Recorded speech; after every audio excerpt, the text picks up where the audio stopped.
You are listening to the Cycling Podcast in association with Rapha, the fastest clothing in the world tour, the home of cycling with character. Ride and watch with Rapha in 2019 as they partner EF Education First and Canyon SRAM.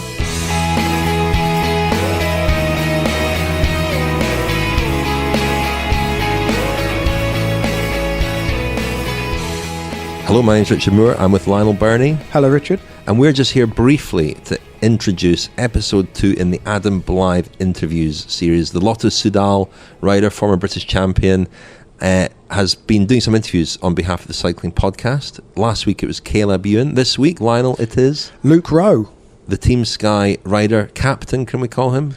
I think we can call him their road captain after the way he rode at Paris-Nice recently. He was calling the shots, wasn't he? Like the seasoned pro that he is. Yeah. And seems only yesterday that he was joining Team Sky as a promising young rider back in 2012, I think that was. In this interview, they go they go back a long way together, Adam Blythe and Luke Rowe. So we'll hear all about their origins in cycling together and how Luke Rowe's career has developed since then, and what he might be looking to do in his beloved classics, which are coming up. Yeah, and Luke Rowe has said that he wants to get a result to go a bit better than his 5th place from the Tour of Flanders a couple of years ago. Before we hear that, we should say a big thank you to our headline sponsors, Rapha. The new Rapha shoes are now available, the Classic and Explorer designs, created entirely in-house and following years of experience and research with tens of thousands of kilometres of wear testing. The Classic shoe has already been raced this year in the World Tour by EF Education First riders, and the Explorer shoes have been tested by mountain bike and cyclocross riders all over the world. They are available now, and you will find more details at rapha.cc. Also available now are the EF Gone Racing films from various races already this year, but the latest one is Milan-San Remo, and there are some coming up from some of the Flanders races as well. Subscribe to Rapha Films on YouTube. You'll also find a James Whelan interview. James Whelan, of course, of EF Education First. That's also on rapha.cc. And now, over to Adam Blythe. You are listening to a special episode of the Cycling Podcast. Adam Blythe Interviews. Right, we're on. Podcast number 2.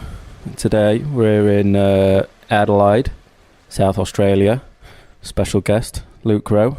Bit of a story really on us, how we know each other, not us together, but yeah, me and Luke go way back, eh? It's like, I think I was 5 years old when I met you, 6 maybe, down at, I think it was Maindy. Portsmouth, was it? Oh, there you go. Portsmouth track. So, yeah, since we were, I think I must have been 6. You were 6? You're a bit younger than me, aren't you? 6 years old maybe, yeah. 8 and 6 maybe, or 8 and 7. 8 and 7, right. We'll go with 6, just make it sound better. So when we were like 4, mate. Now, when we were 4, we met racing. And then, yeah, we've pretty much, up until when I was academy, really, we just raced together constantly, like in abroad, over in Belgium. So we've known each other a while. And we always say this quite a lot when we're together now, isn't it weird? Yeah. Like being here now, doing what we love, what we started doing. Like Swifty's not here, G's not here, but it's all like that same kind of crew, really. So yeah, anyway, I don't know where I'm going with that, but it's a little background on where me and Luke sort of met and grown up and what we're still doing now. So, any good memories really from when we were growing up? Can you remember anything fun? I can just remember the first time I met you, and so me and my brother went up with my parents to Portsmouth for a track meeting, and you and Swifty rocked up, and first time we seen you, and you both had these massive matching blonde fringes, just dyed your fringes. You were both matching, and we just so I was racing you, and then Swifty was racing my brother in the older category, and we were just like, who are these pair? Had all the best kit, had like Kevin Winter bikes with deep sections, and yeah, I think I was a bit mentally cracked before the race even started, but yeah, that was the first time I met you. I think we were 2. Yeah, I remember that actually, because you borrowed your dad's front wheel. Back in the day, like the TT bikes used to be smaller wheels in the front, didn't they? Yeah. So you had a zip wheel with a big gold Hope hub on there. I remember it now. And your brother racing, I forgot about him. Yeah, good old back in the day. So yeah, then we grew up quite a bit, raced all our lives pretty much together, and then stopped. And like, this is more on you now, about when you went from pretty much after junior, you didn't go straight into the academy, did you? You did 1 year JLT, 3 years academy or 2 years academy? No, I was JLT Yeah, so went to... It was Rapha Condor Recycling back then, but I rode for them as a junior. So, first year junior, rode for Glendine. No, under 16. I upgraded to a junior. Because I just preferred road racing rather than crit. So last year junior, rode for Glendine, and then my 2 proper years junior, I rode for... First year was Rapha Condor Recycling, I think. And, it was like Chris Newton was there. Graham Briggs was there. And I was just like this little... Yeah, it was pretty cool actually, riding with them boys when I was just a junior. And then second year was Rapha Condor, and that was like proper mint kit. I loved it. You know, being in the junior ranks, it's all about having the best kit, isn't it? Yeah. And then, 3 years on the academy. Worked with quite a few different guys there. Darren Tudor, Max Ciandri, Chris Newton.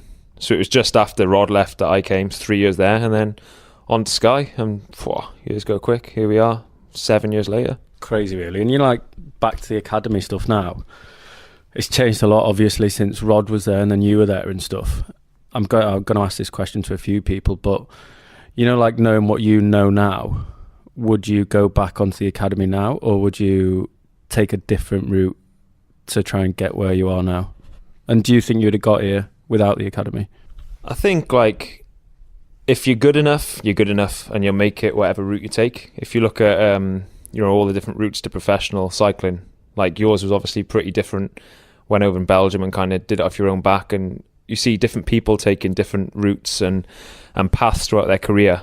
But I think, if you're good enough, whatever route you take, you'll rise to the top. I think for me, I probably would go back to the academy. It was the easy, straightforward option at the time, going from that junior British program, stepping straight into the under 23 British program.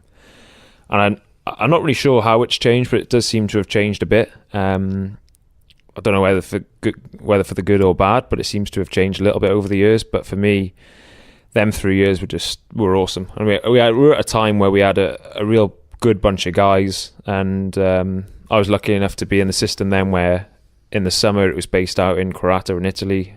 So we had Max Ciandri looking after us there, but all the British pros were there, so you could train with, Cav, Steve Cummins, Pete Kenner when he stepped up, G, Swifty. So you were under 23 squad, but you're training with 5, 6, 7 of the best British pros. So that was kind of dream scenario. So I probably wouldn't change it. Go back, do the same thing I did. But I think we were lucky then. I think they're based in Manchester now, which doesn't sound quite as appealing. We were lucky that I spent my years there, the summers in Italy, and that was I got some pretty fond memories. We had like just a good bunch of lads on the program as well. We had like myself, Pete, Mark Christian, Rousel, Fen, just like a real good bunch of lads, and we all got on really well. And looking back, we got up to some right mischief, but it was good fun. Mischief, eh? So in Manchester, how was it there? You obviously got up to mischief. I lived there for 3 months on my academy stint. Obviously went out quite a lot. So in Manchester, where we lived was in Fallowfield. You were the same, weren't you? Same apartments. And I moved there when I was 18, got paid a little bit of money, but basically you're just like let free, aren't you? So when I was there, I obviously went out quite a bit and went a bit mental and never quite made it to Italy. I did a little Trump in Italian and got kicked off the squad. But is it similar for you, mate? Yeah, I think you're at that age where you go from living at home to a junior, and then you go to under 23 and you go and move away. And we were in Fallowfield. It was the first time where you actually get a paycheck. So it was £7,000 a year, of which half went straight to rent. So which left you with £3,500 a year. But even which isn't much, but at the time, any paycheck was great. So, and you go there straight into, as you're joining the academy, the students are going there for freshers. So naturally you just jump straight into the thick of it. But it was I think you almost kind of, they put us there intentionally just to kind of, make or break you. If you were going to be out on the sauce every night, then you were going to struggle and doomed to fail. So it was kind of always a balance. We certainly had our fair share of nights out and enjoyed ourselves. But also, looking back, we were 18-year-old kids. If you're moving to an apartment, you look across the road and you see a nightclub, and you're naturally going to go wandering, aren't you? So we had a good time. But then as the season started, then we were out in Italy, and it was, Carrata's a tiny little village in the middle of nowhere. So we had our fun in the winter, and then we really did knuckle down in the summer. So I think best of both worlds. But yeah, certainly had a good few nights out and some good times. Yeah, I heard a few stories, mainly of track sessions, being a bit hungover and all that stuff, but won't go into that. So then from the academy, you went from, did 2 years in there, and then you went, 3 years in there, and then you went straight into, which is you still in now, Team Sky, biggest team in the world back then and probably still is now. How did Team Sky come around? And, those first years when I was Neo-Pro, holy shit, I was shitting myself when I went into the team. But yeah, how was it for you joining that team, and how did it come around really? Yeah, naturally, I was quite nervous joining the team. I got a phone call off Shane Sutton halfway through 2011 saying, "Yep, right, contract's on the table, good to go." Had a few other options, but it was. Who are your options? I could have gone to BMC. I could have had a trial with Quickstep. Yeah, the year before there was Leopard, sorry. But that wasn't a contract, that was just a bit of interest. But yeah, I had a few little offers.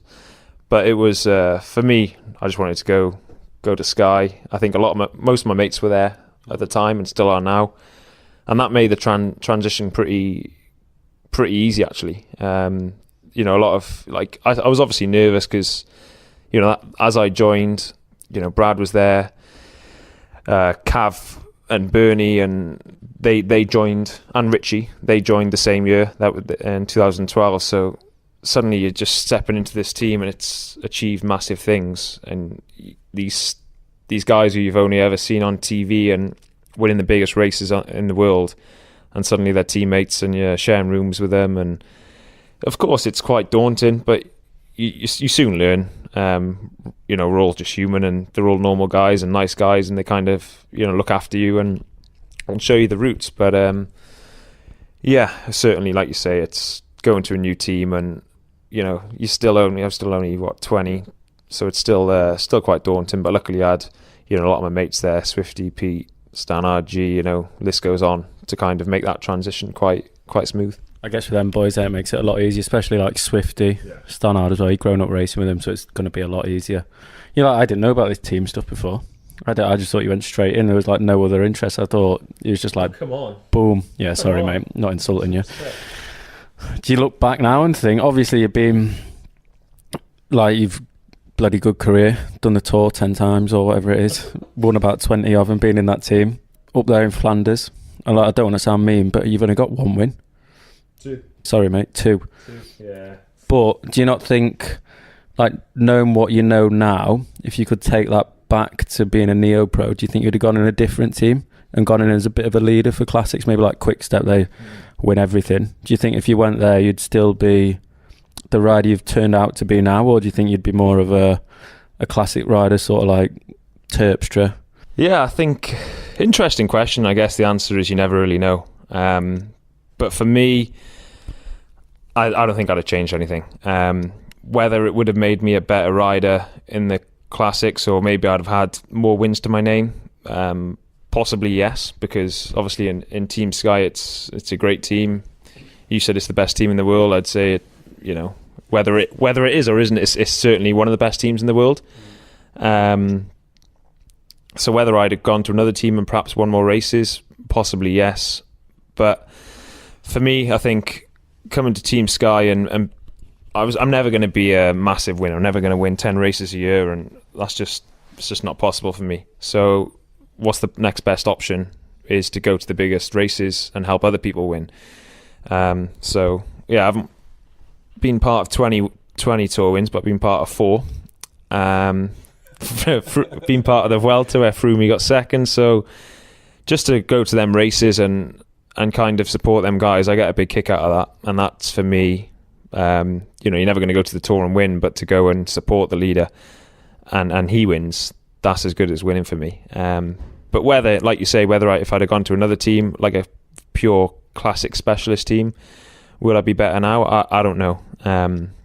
But certainly I think by going to a team like Sky where, you haven't got a massive classics, winner where you all work for one guy, your Cancellars, your Boonans, these guys, you do get a bit of free reign in the classics. So while it's not the team's biggest priority, they still put a lot of focus on it and they still support us, unbelievably well through their classics campaign, and you can go in and have your own opportunity. So no, I wouldn't have changed it, and I'm happy to have looked back and only 2 wins, one in Tour of Britain because everyone else crashed, and one in Sun Tour 2 years ago. So won a few TTTs. Do you count them? Yeah? No? Oh, okay. They don't count then, so just the 2, but hey ho. Yeah, sorry mate, TTs don't count. So you're with TTs, yeah, but you're with someone, aren't you? So it's like it's a bunch sprint. You all finish at the same time, but there's only one winner, isn't there? So just sit on the back of them. Yeah, exactly. He's leaving after that. He's going. So yeah, we're chatting about Team Sky and being so focused on the tours. You've done how many? 5 tours? 4. 4 tours, and you've Tour de France's, and you've won 4 of them. It's not helped win 4. Yeah.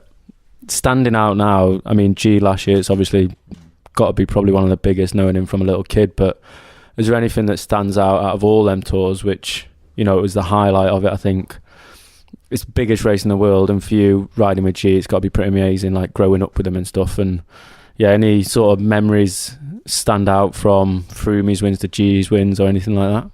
I think they're all different and special in their own little way. I think so 15, 16, 17, 18 rode the Tour. Froome won the first 3 and G won obviously the most recent one. Winning with G was special, obviously, like you say, growing up with him, similar to how me and you grew up, but he lived 3-4k from my house. He had a younger brother, I had an older brother. 4 of us did quite a lot together, just little kids, like sleepovers and bomb around the streets on BMXs. And so like to think 2 little kids bomb around the streets on BMXs, and then 15, 20 years later maybe, riding down the Champs-Elysees with him and he's in yellow was quite surreal. And we kind of had celebrations went on for a while after that. We had a good week after. So that was obviously pretty special. But then the ones with Froome were just as special. That first one in 15 was probably the best, probably the highlight of the whole lot. Just you go through so much throughout the whole tour, and highs, lows, blood, sweat and tears, literally. And then when you get to Paris, and obviously he's in the yellow jersey, and they give a special kit for the last day with a little bit of yellow on, just riding along the Champs-Elysees, and we kind of rolled on all in the yellow kit with him on the back in the yellow jersey. That first one was just spine tingling. So I think that's the highlight. Year on year it doesn't get less special, but that first one just kind of something I'll never forget. And from now on, obviously, if the team stays and you stay where you are, that's your main focus. Tour each year is what you're going to do, obviously. He's nodding. So, yeah. And next year, Froome and G, head-to-head.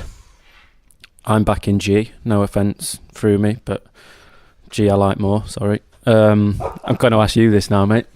Who'd you rather win? If, tomorrow was the Tour, and they were like, right, you got to work for one guy starting and you can't help the other, who is it going to be? Look me in the eye and say it. Jesus Christ, don't beat about the bush, do you? I'm gonna make one friend here and one enemy here. Froome. Would it? Yeah, because that would be 5, and that would be a record if you ask some people. I think that would be pretty cool if he could get 5 and get on the same level as Hino and Merckx, and that would be like that's real history, that, isn't it?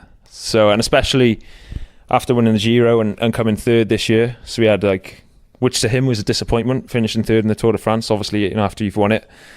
4 times, so to finish third's disappointment. Yeah, so I'm probably going to get some Welsh hatred from that. G will probably text me some abuse, but essentially, like I got asked that before, who do you want to win, who are you loyal to, and essentially just loyal to the team, and whoever, it would be a great position if we could, it's a long way to go to the tour, anything can happen to me, to them, but it'd just be a great position to go in if we could go in the same as last year, and go in with 2 leaders who are on a level playing field, and it just gives you options, and it's something that not many other teams have. Maybe Movistar have, but to have 2 top guys, 2 out of the top 5 guys, or Movistar have 2 of the top 5 guys, or 2 of the top 10 guys, like we have, that's just such a privileged position to go in, and strengthens the team so much. So essentially, yeah, I'd back either, but if you put me on the spot like that, I'd say Froome dog. Sorry, G. I'm pretty surprised at that. I thought you'd go G all day, just because he's been your mate for longest, but I guess so. 5 tours would be pretty cool. Chute à l'arrière du peloton, cycling podcast team car at the back of the pack, please. That's Seb PK, Race Radio at the Tour de France, to remind us to tell you that this episode of the Cycling Podcast is sponsored by DNA Fit, who provide genetically guided fitness and nutrition insights for training solutions and long-term health benefits. DNA Fit has helped 50,000 people unlock their health potential through genetically personalised fitness and nutrition insights. Last week I said I'd never crack this joke again. The number is now 50,001 because, Richard, you sent off your DNA sample and I gather you've had your results back. I do. Put us out of our misery then, although my interest in your DNA makes me feel slightly unsettled. Well, I was stunned by my report, by the findings. You get a lot of information about whether your genes make you better suited to endurance or power-based activities. It tells you about your VO2 response, your recovery speed, injury risk, optimal diet, whether you have any intolerances or are sensitive to things like gluten, alcohol, caffeine. But the big surprise for me was that my genetic profile falls more in the zone of power activities based on variations in my genes. So my power endurance response is 80% power, 20% endurance, which is exactly the opposite of what I would have expected. I don't really know what it means yet. I'll find out in my consultation, but I've devoted most of my sporting life to endurance sport, and I wonder now if I've actually missed my calling. Is this a roundabout way of trying to say that you should have been Chris Hoy? Possibly. I don't know much about genes, but I've done a couple of books about sprinting and sprinters in athletics. So I do know this so-called sprinting gene ACTN3. And I don't have it, so that came as no surprise to me whatsoever. I don't have fast twitch muscles, or not very many of them. So I'm very puzzled by my results, and I look forward to speaking about them with my consultant at DNA Fit, who is Tom Lancashire. That's a name that was familiar to me because he's a middle distance runner who competed for Great Britain at the Beijing Olympics, and that's coming up soon. So he analysed your results. Interesting, because DNA Fit has robust science. Every gene they look at has at least 3 peer-reviewed studies on human subjects, and in 2016 they released the world's first genetic exercise intervention-based study, showing that you can discover what kind of exercise works better for you from these kind of tests. DNA Fit are offering 20% off to our listeners, so start your personalised health journey today by heading to dnafit.com/TCP to access the discount code and discover more. That's dnafit.com/TCP, and next week we'll hear about my consultation with Tom Lancashire. Also sponsoring this episode of the Cycling Podcast is the British Heart Foundation, who organise the annual London to Brighton bike ride, which this year is on Sunday, June the 16th. And we're going to be riding, aren't we, Lionel? We are. We're putting together a bit of a Cycling Podcast team, because I'm going to ride, you're going to ride. Rose Manley from the Cycling Podcast Feminin has signed up. Simon Gill, the photographer.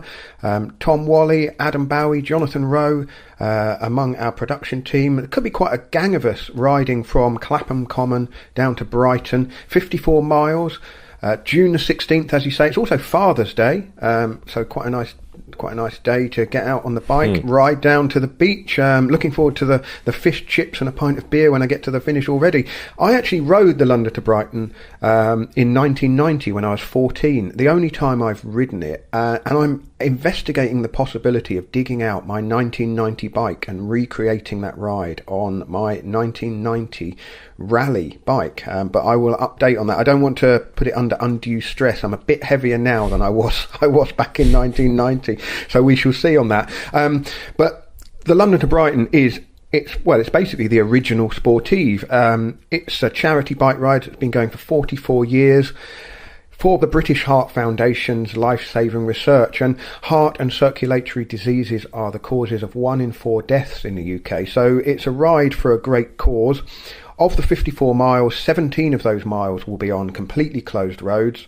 From what I remember of 1990, it was a really great social day out on the bike. It perhaps isn't the hardest challenge ever, although for some riders it will be significant because there's the Ditchling Beacon climb at the finish. You may remember that, Rich, from the old Wincanton Classic, and I think the Tour de France. Did the Tour de France go over Ditchling Beacon in 94? Can't remember, might have to check that.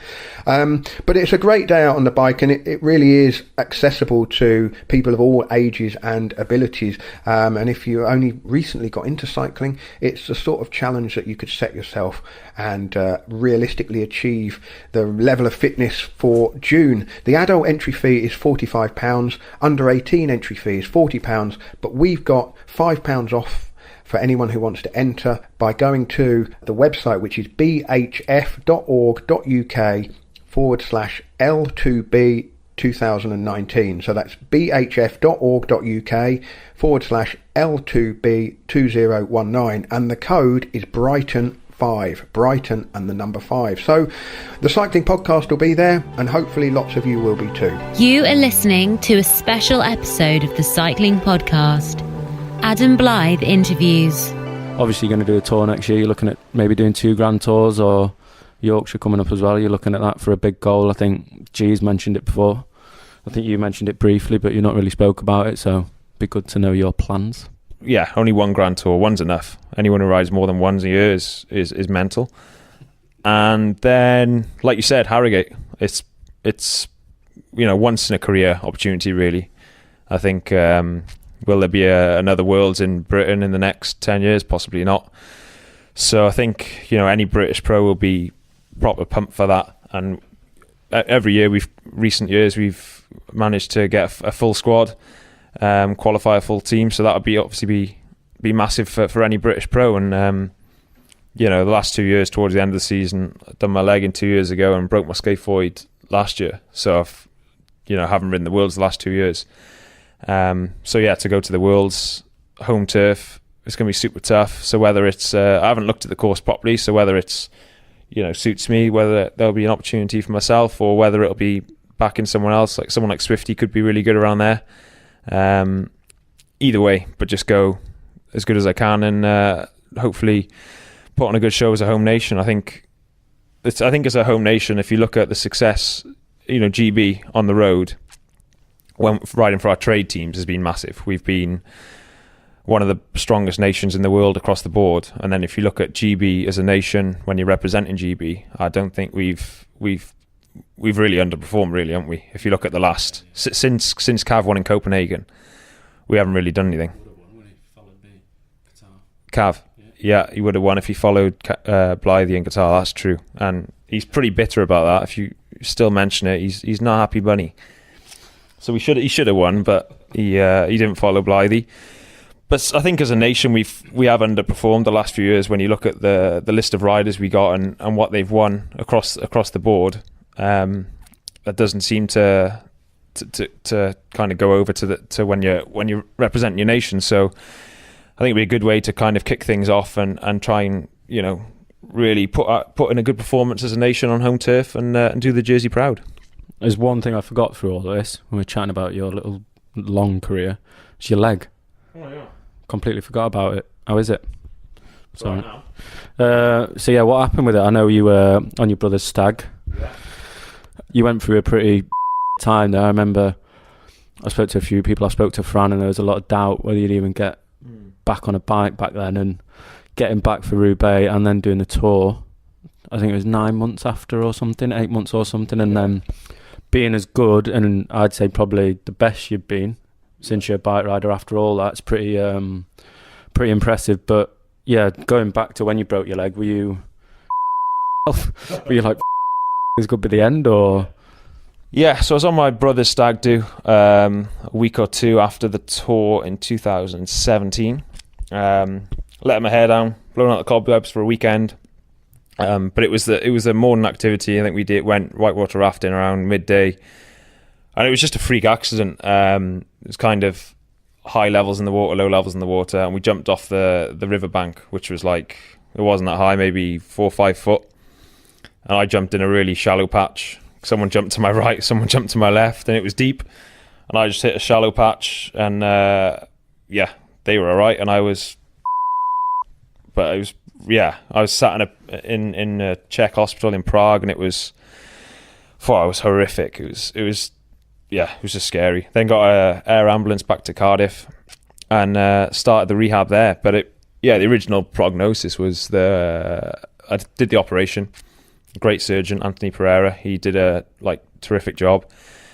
And then he came in the room and he said, "Oh, Luke, do you want me to be straight with you?" And I was like, "Yeah, man, just tell me as it is. Don't beat about the bush." He said, "Oh, there's a chance you never ride a bike again." And I was like, "Oh, you know," and he was he left the room. I was in the room on my own. I just sat there crying. And I was like, "Oh man, this that could be me done." Think, in a hotel room, in a hospital room on your own, just being told that, and it was pretty scary.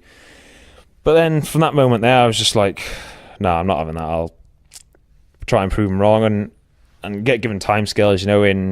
In 6 weeks, you'll be able to get out of bed. In 2 months, you'll be able to get into your wheelchair. Blah blah blah." And all the way along, just tried to beat the time to the next objective, and just slowly, I was surrounded by a great group of people, and I think that's the reason I got back at all, and secondly so quick, is that I was fortunate. I had the best of the best. Everything, whether it was the surgeon who did it, whether it was the person, the physio dealing with rehab, I just got the best of the best. And then obviously, then it just come down to me putting the hard work in, and for you name it, I pretty much did it. It was pretty relentless, 2-3 things a day. It was swimming, physio, walking, just trying to do little things. Then it slowly evolved to riding on a turbo with one leg, and it was quite a grim few months. It was like a real low,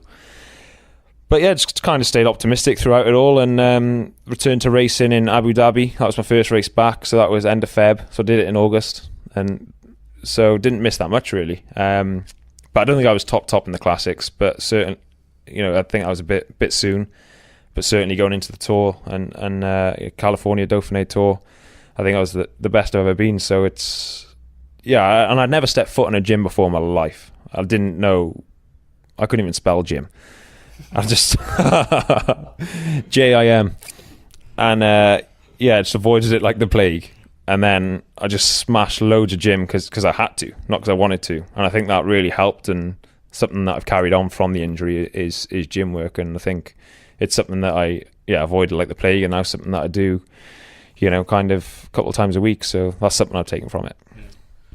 I think that's the different with Sky, innit? If you everyone chats about team and how much money they've got and this, that and the other. I think the main thing with Sky is, like you said, you get the best of the best of the best. And it's not like I said in an interview about all these marginal gains. It's not really the equipment that's all the marginal gains. It's all this stuff that gets you better and gets you better quickly. And I think that's one thing that everyone tries to do in cycling, but it's just really quite clueless how to do it. And I'm not saying getting someone recover it, but it's all the little bits around it that no one sees, which people try to copy, but no one really can catch up with it. So I think that is Team Sky in my eyes, where they got you back to where you were. I think if you're in another team, you'd have been, say if you're in, I don't know, BMC, it would have been a lot longer road for you, and you still might have been fighting your way back, trying to get into another team now, I think in a normal contract, it's 3 months. Yeah, so after 3 months, like a UCI rule, if you can't race for 3 months, they can dock your pay, and then after 6, they can dock it further. And that was never even discussed. That was don't worry about that. We got you. And I think So I was laying in that hospital in Prague, and I was thinking, so many things are going through your head at that moment. Like, I hadn't had a prognosis. I just knew I couldn't move my leg and I was in so much pain. And I got a text off Dave. And he didn't even know what I'd done, how I'd done it. I could have been blind drunk for all he knew. And he just texted me saying, like, you're one of our own. We'll look after our own. Don't worry about a thing. We got your back. And I think that to me shows, like, what a great guy and what he's obviously a great boss and a great manager, but what a great guy he is. Yeah. Like, and I genuinely felt throughout the whole process that they weren't doing it because I was a colleague and a member of staff. They were doing it because they cared. And yeah, with Dave and Fran and Richard Usher, the doctor in particular, them three just kind of had my back through the whole thing and genuinely felt like they cared, not because I was a rider, not because they wanted me to get back so I could perform and do my job, just because they wanted me to get back because I'm a human being and they wanted me to be able to ride a bike again. So I think I owe a lot of people, big thanks for that. But I think that's where, but at the same time, I gave 6-7 years of my career to the team, and kind of loyal to them, and in return they were super loyal to me. And I think certainly it would be without them guys, it would have been a lot longer road back. If maybe it might have never come back. So a big thank you to them, sure. And even more important now, because you're a dad as well. How's that been? I know it's tough being a dad. Hardest part's being away. We both are now. I've had to go and see your little son. Actually, he's here, so I've been getting my little baby time in with your little man. Yeah, dad fix. But yeah, how's that been? Has it changed you more as a rider, or has it just made you a bit knackered like me? Yeah, so little Oliver, he's approaching 4 months now. And how old's your little man? 18 months. 18 months, wow. So yeah, that's obviously just a massive change in life. I wouldn't say it's obviously the best thing that can happen to a person. It's just it's amazing. It just puts a smile on your face every day, doesn't it, when you wake up and see the little man and he's bouncing around and happy. But I don't think it's necessarily changed my outlook on life or anything, but it certainly made you think. You just want to make him proud, don't you? And think in 10 years' time you can look back and say, oh, well, man actually did something, and that was pretty cool. And then obviously you want to do the best you can to support him and the family financially, and you want to be able to support them, and you want them to have the best of the best, and you want not spoil them, but you want them to have a nice happy life. Yeah, I suppose you do. Yeah, you want to spoil them, so there's that extra little bit of pressure that you just put on yourself to try and do the best you can and do the best for them. Right, mega. I think that's it, mate. Thanks for coming. Thanks a lot. What about you? Don't want talking about you. I don't talk about me, mate. I'm asking the questions, aren't I? I'm the interviewer. Unless you got a question. All right. I'll ask you quick-fire questions. So I'll hold the mic. I'll ask you a question. You just answer it like straight away. Okay. Roubaix or Flanders? Roubaix. Coffee or tea? Coffee. Wine or beer? Wine. What you put in a toaster? Toast. What do cows drink? Water. Oh, good skills. We'll end on that. Thanks for coming. The Cycling Podcast is supported by Science in Sport. Science in Sport. Fueled by science. Thank you very much to Science and Sport for supporting the Cycling Podcast. You can get 25% off all your Science and Sport products at scienceandsport.com with the code SISCP25. That's SISCP25. Enter that at the checkout at scienceandsport.com and get all your sports nutrition products there. The best sports nutrition products in the world, of course. And thanks to them for their support of the Cycling Podcast. We heard the second of the Adam Blythe interviews, this one with Luke Rowe. Lionel, you were listening intently to that. Is that the first time Adam Blythe has said on the record what led to him leaving the British Cycling Academy? He dropped in a... It wasn't really explicit about that. He wasn't. Am I going to... Reading between the lines. Well, I mean, we're supposed to be learning about Luke Rowe, not Adam Blythe, but he's revealing something of himself. He did reveal something of himself. He said that, he said that he trumped in Italian, which I believe confirms the long rumoured reason for his departure from the British Cycling Academy, which was he let off a loud fart in an Italian class that the riders had to attend. I suspect there was a little bit more to it than that. But I think they agreed to, it was a mutual parting of the ways from that point. Was it mutual? Is that all you took from the interview? I mean, I was quite interested in some of the things Luke Rowe said as well. Not least that he could have joined Quickstep, and we wonder how that might have, how his career might have gone had he joined Quickstep. But also that he wants Chris Froome to win the Tour this year rather than Geraint Thomas. I think joining Quickstep, he's better off where he is. I mean, he's got undisputed kind of leadership credentials in Team Sky for the sort of handful of races that he could get on the podium at, whereas at Quickstep he'd be one of a number, wouldn't he? I mean, he would have a lot of teammates, a lot of support, but he might be the sort of the tenderising iron rather than the so I think, careful what you wish for in that sort of, he's better off where he is. Possibly. We'll never know, will we? Anything else you took from that? I mean, he is a rider who, as you mentioned at the start, his performance at Paris-Nice was very impressive. He does look... Last year he was coming off that very serious injury, and hadn't heard him talk in as much detail about what happened on his brother's stag do as he did there. But he was coming back from that very serious injury, and the fact that he made the Tour de France team was pretty remarkable. This year he looks like he's got a full season in his legs, and he looks like a much better rider than last year. The bit that struck me was just how, I mean, we know that the life of a professional athlete is, sometimes it hangs by a thread, doesn't it? As particularly a rider, who suffers a bad injury, whether in a race or not in a race. But when they were talking about if you don't race for 3 months, your salary can, within the UCI rules, be reduced, and after 6 months it can be reduced further. It really does bring home what a tenuous profession it is, and whatever people think of Team Sky, they could have taken exception to Luke Rowe getting injured on a stag do and saying, well, that's the way the cookie crumbles kind of approach, but they didn't, and I think that says quite a bit for the way the team conducts itself. And he said he is one of their own, and he is somebody who's come right up through that system, and has become a very important captain, leader, a real leader, and his leadership qualities sort of have become more apparent, I think, over the last couple of years. Shall we leave it there, Lionel? We'll be back next week with episode 3 in the Adam Blythe Interviews series. Wonder who that will be. Do we know yet? I don't.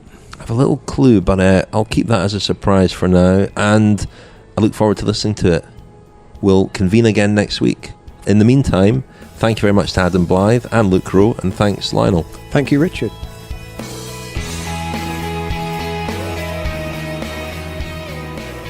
You have been listening to The Cycling Podcast. Subscribe to our newsletter at thecyclingpodcast.com to get all the latest news and special offers delivered straight to your inbox. This episode was edited and produced by Tom Wally.